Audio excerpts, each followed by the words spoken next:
Sobat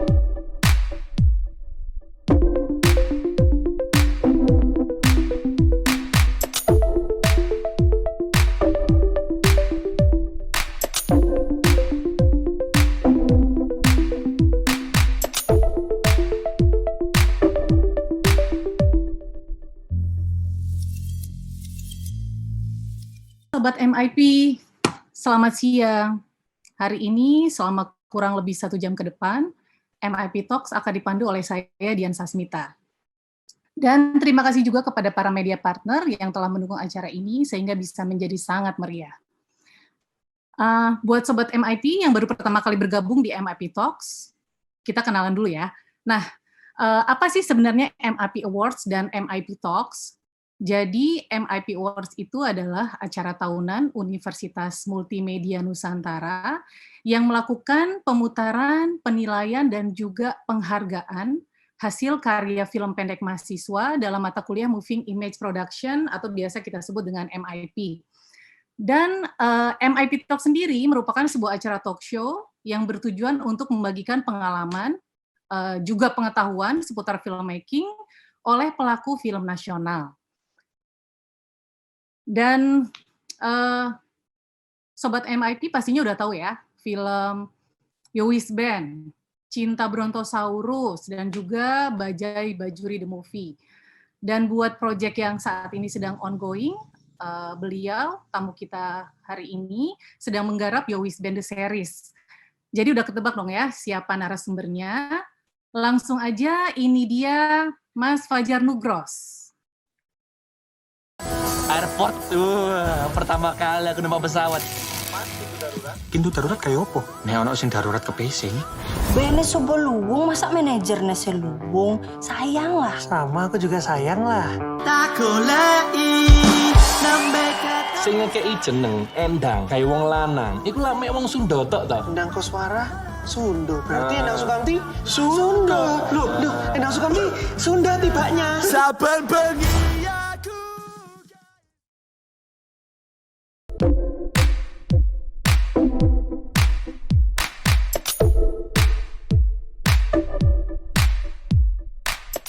Halo Mas Fajar. Halo, Assalamualaikum Mbak Dian. Halo, apa kabar? Baik. Pandemi masih produktif ya? Alhamdulillah. Berusaha untuk tetap produktif biar nggak stres.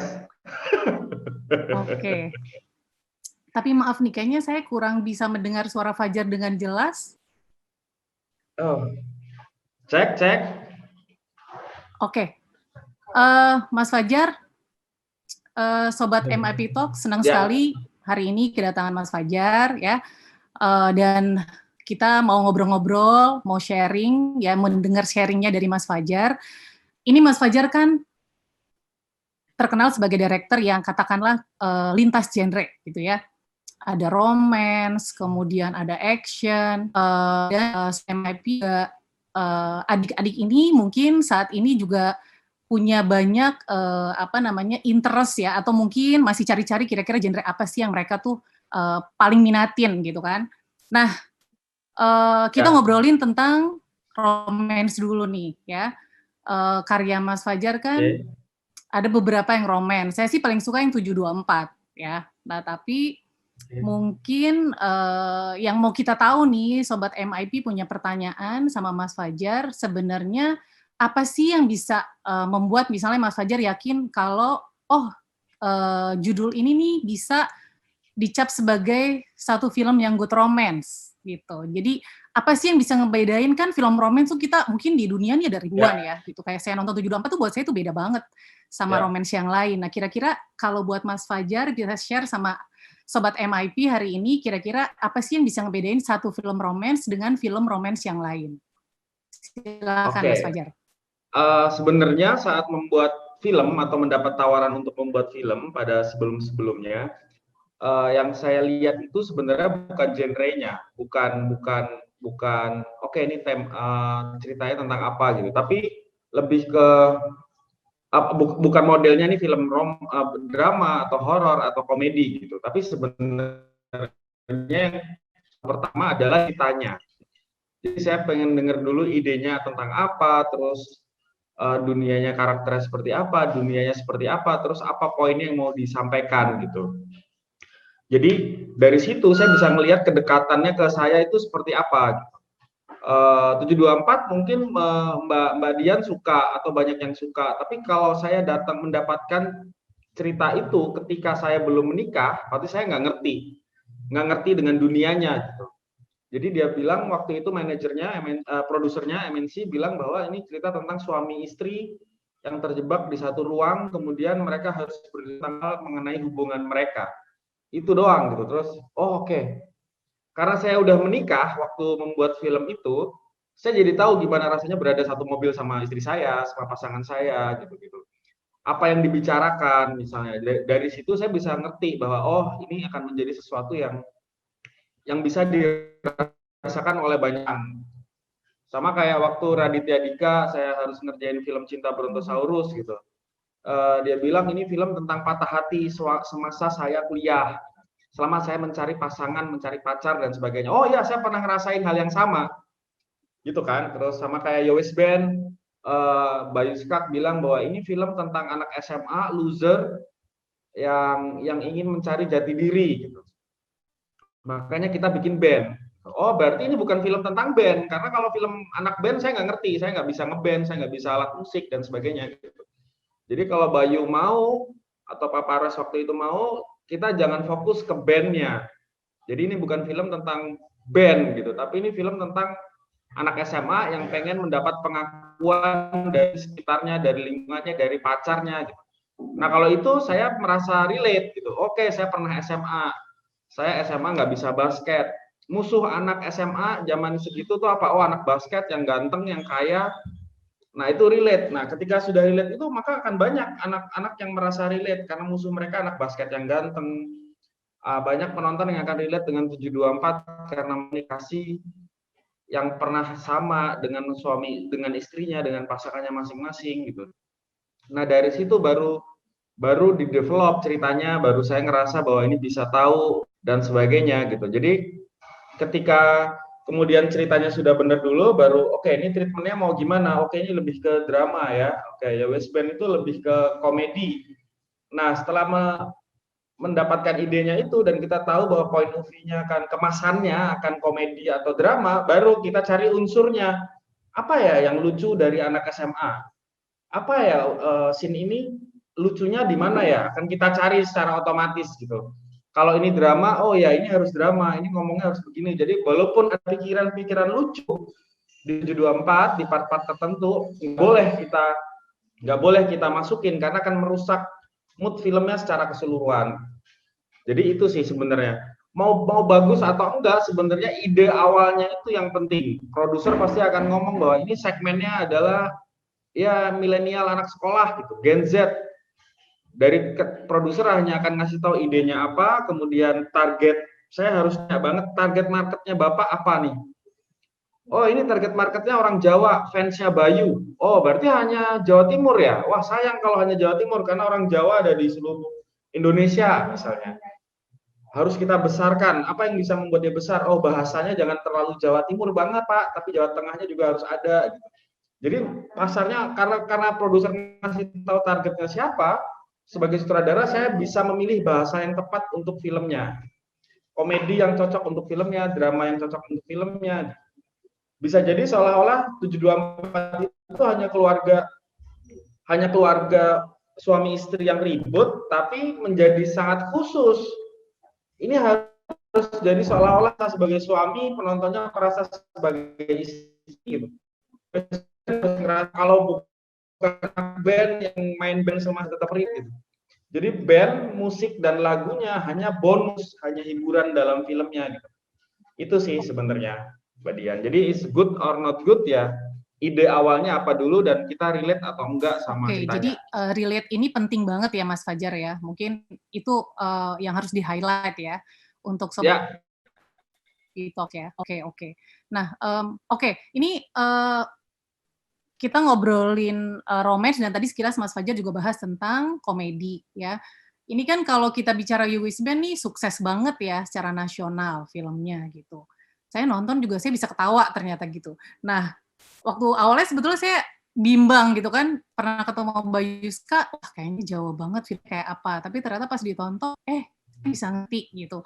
Nah, Mas Fajar, kan banyak juga nih sobat MIP yang MIP Talks yang memang mereka juga tertarik sama film komedi selain tadi romance gitu. Nah, Ya. kalau dari pengalaman Mas Fajar ya, tadi kan sempat disinggung sekilas. Kira-kira nih kalau nguatin unsur komedi dalam sebuah film gitu ya, Mas Fajar kan udah punya materi Yowis Band, skenarionya dari Bayu, dia juga stand up comedian gitu kan. Tapi kan pasti sebagai seorang director, ya kan Mas Fajar tadi kan sampaikan juga mau membuat itu lebih lucu, bisa lebih dimengerti orang komedinya. Nah, kira-kira kadang-kadang kan mungkin ada spontanitas juga gitu ya yang terjadi di lapangan ketika syuting. Nah, kira-kira kalau selama ini Mas Fajar tuh mungkin punya trik-trik tertentu untuk nguatin unsur komedi di dalam sebuah film, dalam sebuah judul gitu, seperti Yowis Band mungkin contohnya? Ya, jadi sebenarnya setiap film itu harus yang benar dulu ceritanya dan skenarionya. Gitu. Jangan berpikir bahwa oh ini film komedi, jadi skenarionya harus dialognya yang lucu gitu. Atau ini film komedi kita harus cari komika, kita harus cari pelawak untuk main. Enggak. Itu hal berikutnya misalnya. Tapi yang kamu harus pegangin tetap sebenarnya adalah ceritanya itu tentang apa. Ceritanya tentang apa, kemudian karakternya itu seperti apa. Jadi kalau kita ngomongin Yowis Band, skenarionya datang pertama ke saya ya hanya kalau kamu baca skenario film biasa aja, malah dia hanya seperti FTV kalau menurutku ya. Dia hanya ada 4 anak band loser di sekolah yang kemudian ada 4 anak sekolah yang kemudian berpikir untuk ngeband. Untuk mendapatkan cewek, hanya gitu doang ceritanya. Itu FTV banget, saya ngerjain banyak FTV gitu. Tapi kemudian saya cek karakternya harus saya develop. Ketika kamu mendapat cerita seperti itu, kamu harus develop dulu karakternya. Jadi Yowis Band itu ada 4 karakter yang Indonesia banget kita bangun. Bayu yang dia adalah Islam moderat. Kemudian ada Doni yang dia non Muslim, Katolik, Kristen. Kemudian ada Yayan yang Islam konservatif. Kemudian ada Nando yang Tionghoa banget. Nah, 4 ini mencerminkan 4 lapisan masyarakat, 4 golongan di Indonesia. Ini kan Indonesiana banget kan, tanpa kita sadari. Nah, kalau 4 ini udah jadi, kita tinggal kasih masalah. Oh, anak sekolah masalahnya apa sih? Oh, mereka mau bolos. Terus 4-4-nya ini komentarnya apa kan pasti beda. Skenario biasanya hanya kan, ya kita jangan bolos ya. Iya, bolos itu nggak bagus. Oke, bolos itu takut kalian nanti dihukum sama guru. Itu kan masih 4 karakter yang sama sebenarnya. Tapi ketika sudah jelas karakternya, satunya Islam moderat, ayo kita berani nih bolos. Yang Katolik akan bilang, oh ya, aku ikut kamu aja, misalnya. Yang konservatif Islamnya lebih taat, misalnya dia akan ngomong, aduh itu kan dosa. Terus yang Tionghoa akan ngomong, ya udah gampang bolos nanti aku yang bayarin, aku yang traktir, aku yang apa. Selalu urusannya sama modal gitu.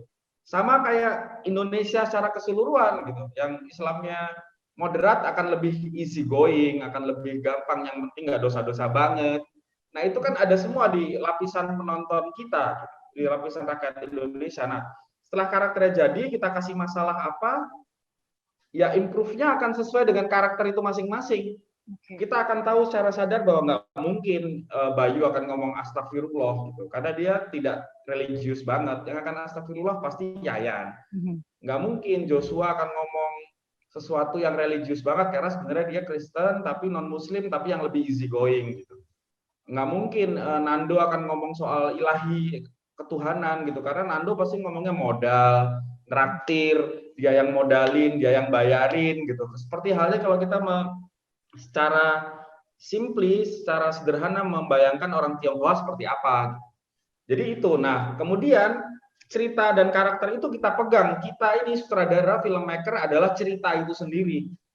Sudah harus ada di kepala kita bahwa oh karakternya tuh begini nih, terekam. Jadi begitu mereka improve, yang di luar dari karakternya kita bisa cut. Kamu nggak mungkin ngomong gitu. Kamu nggak mungkin ngomong begini gitu. Jadi kita hanya kasih develop adegan bahwa kita harus cari tahu skenarionya itu tentang apa. Oh, ini skenario bahwa mereka berdiskusi akan membolos. Udah, pegang itunya, poinnya. Setiap scene dalam skenario itu pasti ada poin yang ingin disampaikan oleh penulis skenarionya. Ini scene tentang perkenalan terhadap seorang cewek. Gitu. Pertemuan pertama si empat tokoh ini ketika melihat cewek cantik bernama Susan. Apa reaksinya? Nah, reaksi itu kasih ke mereka. Ini teman-teman, gue pengen melihat kalian bereaksi ketika cewek ini muncul pertama kali ya. Oke, si Bayu dengan karakternya dia akan ngomong, wah ayu ya. Si Joshua akan ngomong, wah yo ayu yo. Dia kan hanya ngegongin terus. Karena minoritas biasanya takut sama mayoritas pasti ngikut gitu misalnya ya. Terus si Nando akan ngomong, oh ya kita traktir aja yuk. Dia akan ngomong begitu. Si Yayan ketika dengan karakter yang religius dia akan ngomong, astagfirullah ini nggak boleh dilihat gitu. Tapi ngintip-ngintip dikit gitu. Jadi dari situ situasinya menciptakan kelucuan. Kita cari hal paling lucunya tuh apa. Oke. Nah itu karena kita megang ceritanya yang ceritanya kalau dibaca normal drama aja. Kita kalau kamu baca skenario West Band ya mana lucunya gitu. Dan itu Jawa banget misalnya bercandanya gitu. Nah ketika kita jadikan film bahasanya kita lebih tidak terlalu Jawa Timur, Jawa yang bisa dicerna banyak orang, kemudian kita kasih subtitle yang timingnya keluarnya pas, nggak spoiler ya, kadang-kadang yang kita lupa subtitle itu spoiler, tokohnya belum ngomong tulisannya udah keluar tuh, jadi orang nggak ketawa. Nah ini timingnya pas, dia ngomong gini dia harus pas, dia ngomong gini dia harus pas. Nah itu membuat yang nggak ngerti bahasa Jawa bisa juga ikut merasakan kelucuan yang nggak delay gitu. Nah itu sebenarnya strateginya ya West Band, atau strategi kita membuat film komedi. Komedi itu nggak bisa scripted menurutku ya, harus ada improvisasi yang tinggi. Tapi batas improvisasinya itu hanya sutradara yang bisa megangin. Kalau aktor atau komedian kita suruh bikin lucu ya bisa, tapi lucunya kan kemana-mana gitu. Begitu waktu syuting bisa jadi lucu, tapi begitu diedit udah nggak lucu. Jadi sebenarnya film komedi tidak harus komedian yang meranin, tapi Reza Rahadian ditaruh di situasi yang sangat menjepit dengan karakter yang jelas, keluarnya pasti akan lucu. Nah itu sebenarnya rumusnya ya West Band. Itu sih. Jadi mungkin kalau bisa diambil intisarinya, sebagai director harus memahami cerita, kemudian kelucuan based on karakter yang diciptakan ya, dan kemudian memang director sebagai penjaga karakter itu sendiri gitu kan, nggak boleh lari dari sana gitu. Jadi harus taat sama karakter yang udah disepakati atau dipahami di awal gitu ya Mas Fajar ya? Ya betul. Ya, oke. Nah ini kan yang menarik lagi, kadang-kadang gini ya, penonton tuh mungkin Sobat MIP Talk juga kalau berdiri sebagai penonton, datang ke bioskop, bayar 1 tiket film komedi gitu kan. Nah kadang-kadang kan memang mungkin orang akan tanya gimana filmnya, lucu nggak gitu kan. Orang suka berharap tuh kalau film komedi tuh kayaknya pengennya dari awal sampai akhir ngakak gitu kan. Nah itu gimana sih trik-triknya gitu Mas Fajar, bisa seperti itu? Atau mungkin ada pandangan lain dari Mas Fajar? Ya, sebenarnya kan kita kayak naik tangga sebenarnya. Jadi ada grafik naik tangganya gitu ya, tangga dramatik itu ya. Kalau kamu ngomongin drama ya semua film itu sebenarnya drama dan ada tangga dramatiknya. Semakin ke belakang tuh semakin naik kalau bisa tangganya gitu. Jadi ya itu dia, kita harus membedah ketika kita dapat skenario gitu ya. Yang pertama adalah menganalisa penontonnya. Kalau kamu ngomong misalnya filmnya Mbak Dian, Susana gitu, ya orang expectingnya dengan Susana apa sih ketika dengar, pasti dia berekspektasi ditakut-takuti ketika nonton, dia harus ketakutan. Nah itu aja satu kata, ya ketika nonton horor orang harus merasa takut. Ketika kita gagal membuat film yang merasa takut, ya gagal filmnya. Ketika kita ngomong bahwa ya West Band adalah film komedi, ya orang bayar tiket ekspektasinya ketawa. Jadi jelas bahwa kalau kamu nonton ya West Band, kamu harus membuat penonton bisa ketawa. Kalau penontonnya nggak ketawa ya kamu gagal. Nah, setelah kamu dikasih skenario, kamu harus tahu di mana scene-nya kamu bedah, kamu cek ini poinnya tentang apa. Pasti ceritanya itu sama semua film, semua skenario. Di sini ada pertemuan, mengenalkan tokoh, perkenalan, kemudian ada masalah, ada upaya untuk menyelesaikan masalah. Oh, si tokoh yakin masalahnya selesai, tapi ternyata belum. terus kemudian masalah selesai oleh gimana gitu kan. Kamu pulang membawa, oke, pesannya apa. Semua film seperti itu. Semua cerita seperti itu di dunia manapun. Kemudian baru direkturnya tahu bahwa oh ini komedi. Oh Susana. Oh ini horor Susana. Oh ini komedi ya West Band. Nah, kemudian ketika kita komedi, kita harus tahu bahwa oke, ini dramatic punch-nya di mana ya? Ini ketawanya gimana ya? Step pertama itu kita mau bikin ketawanya seperti apa komedinya. Oh segini, oke kita tandain ini komedinya harus segini nih. Apa yang harus diraih di komedi yang sini nih? Oh penonton udah harus bikin kenceng di tengah. Nah itu harus kita catat sih masing-masing gitu. Kita harus benar-benar ngasih tahu ke pemainnya bahwa gue maunya ini lucu banget sih di sini. Kita harus cari titik lucu dari adegan ini. Oh tapi adegannya tidak bisa melucu. Ini harus drama. Oke, kalau begitu setelah dramanya selesai, endingnya kita kasih apa nih untuk surprise ke penonton? Misalnya mereka ngobrol berempat tentang sesuatu yang serius, tapi tiba-tiba di ending setelah masalah selesai, supaya tidak mengganggu dramanya, tiba-tiba Yayan ngeluarin minuman yang membuat penonton oleh, oh kamu minum pop mie. Ah, itu langsung meledak ketawanya. Nah itu tuh surprise-surprise yang ya kita harus berpikir untuk sesuatu yang biasa tiba-tiba menjadi lucu. Kalau semua kita hanya membuat film itu hanya scene itu kita adegankan, kita bikin adegannya ketemu datang ngobrol dan sebagainya flat, kita nontonnya aja males, pasti penonton juga males. Mau dikasih musik untuk mendorong dia lucu atau takut juga nggak akan ngefek. Jadi gambar frame itu sudah harus kuat dulu framenya, karakternya harus kuat. Jadi yang utama tentu pegangi banget ceritanya. Kamu tuh harus ada ngelotok banget ini ceritanya. Karakternya juga kamu harus tahu. Jadi ketika hujan datang, ketika ini datang, kamu tetap juga bisa shoot di mana aja karena kamu megangin cerita. Oke. Ingat kita jual cerita bukan jual set, bukan jual apapun kecuali kita film pemandangan. Oke. Nah mungkin nih sebenarnya masih banyak sih sebetulnya pertanyaan ya. Tapi mungkin saya mau jumping sedikit ke ini sebagai penutupan pertanyaan ke Mas Fajar. Kan selain komedi juga Mas Fajar pernah garap action ya, Jakarta Undercover. Nah, itu apa sih tantangannya mungkin sekilas aja inti-intinya ke MIP Talks, ke Sobat MIP, kira-kira kesulitannya tuh kalau genre action tuh seperti apa?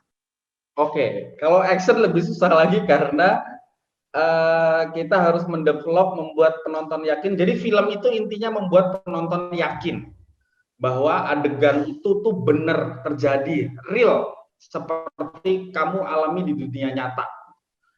Nah, adegan berantem itu lebih sulit karena shotnya harus lebih banyak, pemainnya juga energinya harus banyak, mereka harus latihan dulu, bagaimana membuat mereka beneran merasa dipukul atau terpukul.